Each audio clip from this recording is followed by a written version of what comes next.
చాలా మంది బైకులకు గానీ కార్లకు గానీ ఇలా ఫ్రంట్ హెడ్ లైట్ అనేది బ్రౌన్ కలర్ లో చేంజ్ అవుతుంది. అలా చేంజ్ అయిన వాటిని ఏం చేయాలో తెలియక అలానే రన్ చేస్తుంటారు లేదా కొత్తవి మార్పించుకుంటారు. సో అలా కొత్తవి కాకుండా మీకు ఈజీ ప్రాసెస్ ఒకటి చెప్తా చూడండి.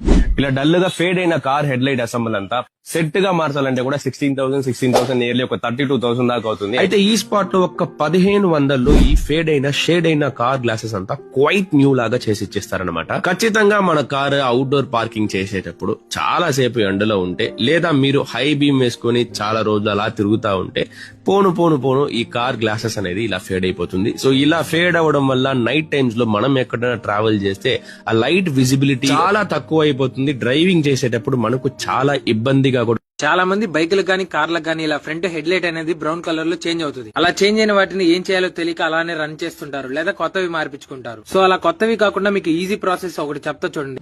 ఇలా డల్ గా ఫేడ్ అయిన కార్ హెడ్ లైట్ అసెంబుల్ అంతా సెట్ గా మార్చాలంటే కూడా 16,000 నియర్లీ ఒక 32,000 దాకా అవుతుంది. అయితే ఈ స్పాట్ లో ఒక 1,500 ఈ ఫేడ్ అయిన షేడ్ అయిన కార్ గ్లాసెస్ అంతా క్వైట్ న్యూ లాగా చేసి ఇచ్చేస్తారనమాట. ఖచ్చితంగా మన కార్ అవుట్డోర్ పార్కింగ్ చేసేటప్పుడు చాలా సేపు ఎండలో ఉంటే లేదా మీరు హై బీమ్ వేసుకుని చాలా రోజులు అలా తిరుగుతా ఉంటే పోను ఈ కార్ గ్లాసెస్ అనేది ఇలా ఫేడ్ అయిపోతుంది. సో ఇలా ఫేడ్ అవ్వడం వల్ల నైట్ టైమ్స్ లో మనం ఎక్కడైనా ట్రావెల్ చేస్తే ఆ లైట్ విజిబిలిటీ చాలా తక్కువ అయిపోతుంది. డ్రైవింగ్ చేసేటప్పుడు మనకు చాలా ఇబ్బందిగా కూడా